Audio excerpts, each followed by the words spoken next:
দীর্ঘ ৩ দশকের বেশি সময় ধরে যিনি বাংলা চলচ্চিত্রে অবদান রেখে যাচ্ছেন তিনি মিশা সওদাগর। এবার ঈদে মুক্তি পাওয়া ৩টি সিনেমাতেই খল চরিত্রে অভিনয় করেছেন এই অভিনেতা।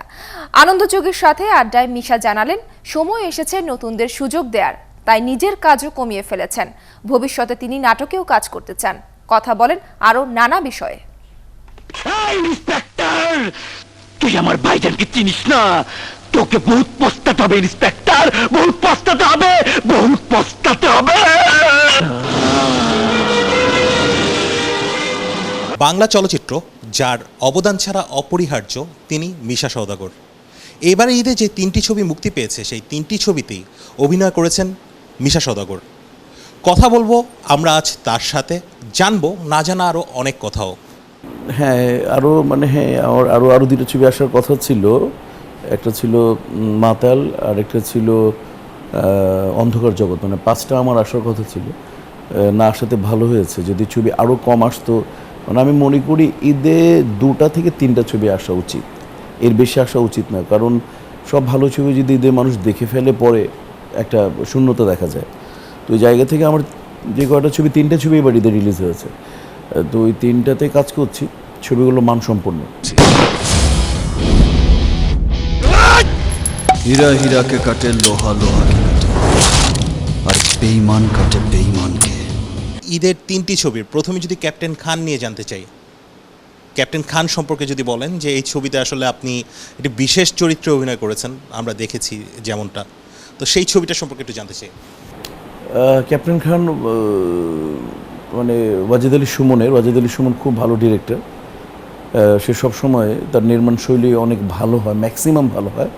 এবং আমি মনে করি আমি তার ছবিটা দেখেছি, ওর জীবনের বেস্ট মেকিং এবং শুধু মানে ওয়েল লোকেশন, গল্পটা যেখান থেকেই নেক না কেন বা যেভাবে হোক না কেন, বা আমি সেটা আমার কাছে বলো না, আমরা সবাই হয়তো বা অনুকরণ বা অনুসরণ করি, খুব স্বাভাবিক ব্যাপার। কিন্তু ও যেভাবে এই ছবিটা করেছে, মানে অ্যাকশন গান বলি, তারপর হচ্ছে যে শুটিংয়ের যে জোন লোকেশনগুলো, প্রত্যেকটা আর্টিস্ট, মানে এক বাক্যে আমি বলবো মানে ওর যতগুলো মেকিং, ওর বেস্ট মেকিং ক্যাপ্টেন খান। সাইমন এবং মাহিয়া মাহি অভিনীত জান্নাত যে ছবিটি করেছে মোস্তাফিজুর রহমান মানিক পরিচালিত, তো সেই ছবিতে আসলে আপনার চরিত্র এবং সেই ছবিটাতে আসলে কিভাবে নিজেকে সাজিয়েছেন? একটা 100% মৌলিক ছবি আমাদের, এবং মাশাআল্লাহ রেসপন্স খুব ভালো। তো সেটা হচ্ছে যে মানে এটা মুস্তাফিজুর রহমান মানিকের ছবি আমি আগে করেছি। ও যখন স্ক্রিপ্ট নিয়ে আসলো তখন হলো যে মানে একেবারে স্ক্রিপ্ট যখন পড়তেছিল আমার ভয় লাগতেছিল, ওরে বাপরে এটা তো সময় একেবারে এখনকার সময়, যে বাচ্চা ছেলেগুলোকে কীভাবে ব্রেন ওয়াশ যারা করে, এরকম একটা চরিত্র। তো ওই জায়গা থেকে কিছু ছিল, মানে কঠিন ভাষা ছিল। তো ওইগুলো সব আমি বললাম যে স্ক্রিপ্টটা আগে পাঠিয়ে দাও, তারপরে দেখে ঠিকঠাকভাবে করে তারপরে আমরা ইনশাল্লাহ অ্যাক্টিং করতে চেষ্টা করেছি। মানুষ আমাকে একেবারে জীবনের প্রথম নতুনভাবে দেখবে। আপনি এখন আমার দুনিয়ার অনেকখানি দখল করে নিয়েছেন, তাই তো সব বিধিনিষেধ উপেক্ষা করে আপনার কাছে ছুটে এসেছে জান্নাত। আরেক ছবি আছে মনে রেখো, যেটাতে আসলে বাংলাদেশের মাহিয়া মাহির সাথে অভিনয় করেছেন ওপার বাংলার অভিনেতা, সেখানে আপনি অভিনয় করেছেন। তো অন্য 2 ছবির পাশাপাশি এই ছবিটি সেরকম একটা পাচ্ছে না, তারপর আপনার কাছে একটু জানতে চাই যে আসলে এই ছবিটা নিয়ে। জলে থাকি ডাঙায় খাই মানুষের আগে হেপু ভাই। তুই মনকে কি বলেছিস? আচমকা আমার সামনে এসে দাঁড়ালো। তোমার কি নাম সেটা আমার জানার দরকার নেই, কারণ এই লাকি আজ তোমাকে বুকিং দিল। মনে রেখো কোনোদিনও। তো বলাকে দেখেছিলাম প্রায় অলমোস্ট 60-70% মানুষ ছিল। আমি সারা পাচ্ছে না আমি শিওর না, আমার ধারণা সারা পাচ্ছে। তারপরও মানে মাহির আমার নিজস্ব দর্শক আছে। এর পেছনে যদি কম পেয়ে থাকে শুধুমাত্র বিদেশি শিল্পীর জন্য মনে হয়, কারণ এই ছবিতে যে দুই নায়ক, যে দুই নতুন নায়ক, এইটা একটা ডিম্যারিড হতে পারে ছবিটার। এছাড়া আর অন্য কোনো কারণ আমি দেখি না। যেহেতু এই ছবি বনিকে কেউ চেনে না বাংলাদেশে, আরেকজন আছে জ্যোতি নাকি জয়ী, ওকে কেউ চেনে না এখানে কাজী। এবং আমি ছবিটা দেখেছি, তারা দুজন এরকম কোনো এক্সট্রাঅর্ডিনারি পারফরমেন্সও করে নাই যে এটা দেখে আমাদের ভালো লাগতো। আমার মনে হয় এখানে আমাদের দেশের এখানে বাপ্পি বা সাইমন যদি থাকতো অনেক বেটার রেজাল্ট ছিল। হাঁটিহাঁটি পা করে আপনারা 1.5 বছর পার করেছেন শিল্পী সমিতিতে, আপনি ওইখানে হচ্ছিল মর্যাদা সম্পন্ন পদে রয়েছেন, সভাপতি পদে। আসলে এই 1.5 বছরের প্রাপ্তি জানতে চাই, এবং সামনে 6 মাস বা 1 বছর যেই সময়টুকুই আছে সেই সময়টুকুই নিজেদেরকে আসলে কোন অবস্থানে নিয়ে যেতে চাচ্ছেন? অলমোস্ট যে আশা দিয়েছিলাম তার আমরা সিংহভাগ করতে পেরেছি। আমরা নতুন আইডি করতে চেয়েছিলাম, আমরা ডিজিটাল আইডি করে দিয়েছি। আমরা চেয়েছিলাম যে একটা ফান্ড, অলরেডি ফান্ড গঠন হয়ে গেছে, হয়তো বা ওইরকম ফ্রুটফুল হয়নি। আমাদের এখনও টাকা আছে আমাদের ইয়েতে। আমরা প্রোগ্রাম করা আরম্ভ করেছি। আমরা ইফতারের কথা বলেছিলাম, সুন্দর ইফতার করেছি, এবং ইফতারকে আমরা আরেক জায়গায় নিয়ে আরেকটা মর্যাদায়, পিকনিকে আমরা আরেকটা মর্যাদায় নিয়ে গেছি। তারপরে যারা সিনিয়র্স তাদেরকে সম্মান দেওয়া, আমরা এগুলো করেছি। একটা স্ট্রং উপদেষ্টা মণ্ডলী গঠন করা, আমরা এটা করেছি। ডাক্তার আমি বাঁচতে চাই, আমি মরতে চাই না ডাক্তার, আমার যত টাকা লাগে লাগুক, আমাকে বাঁচান ডাক্তার, আমি বাঁচতে চাই, আমাকে বাঁচান।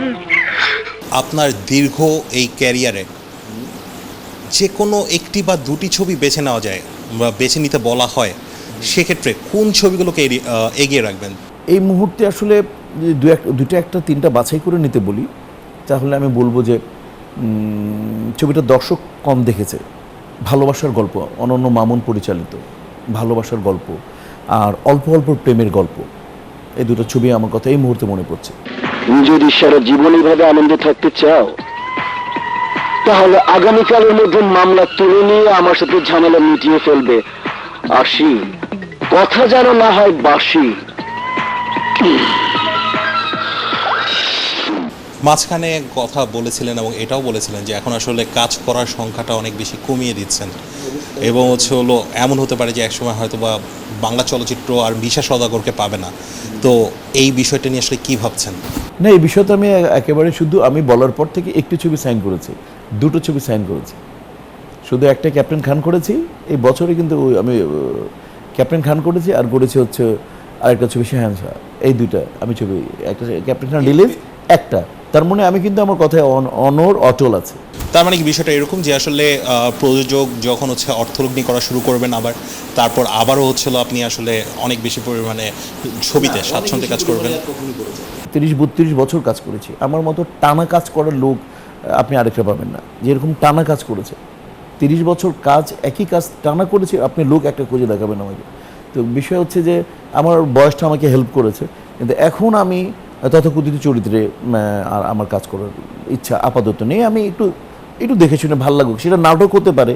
তুই শালা একটা জিনিয়াস, মোবাইলে একটা মিস কলে এখানে চলে এসেছিস। কিন্তু আজ আমি আরেকটা জিনিয়াস কাজ করব। তুই আমাকে হিজড়া বানিয়ে যে ভালো কাজটা করেছিস, আজ আমি তোকেও হিজড়া বানিয়ে সেই ভালো কাজটা করব। আপনার কাছে আমার শেষ প্রশ্ন, সম্পূর্ণ ভিন্নধর্মী একটি প্রশ্ন, যেটি আসলে অনেকেই জানতে চান। আপনার চলচ্চিত্র জগৎ থেকে বেরিয়ে আমি যদি আপনার বাস্তব জীবন বা পারিবারিক জীবনে আসি, সেক্ষেত্রে আমরা অনেকটাই শুনেছি যে বাস্তব জীবনে আপনি সম্পূর্ণ ভিন্ন ধরনের লোক, 5 ওয়াক্ত নামাজ পড়েন, খুবই ধার্মিক, সেই বিষয়টা এবং হলো পরিবার নিয়ে পরিকল্পনা। ফ্যামিলি নিয়ে বলতে গেলে আমরা 4 জন মানুষ।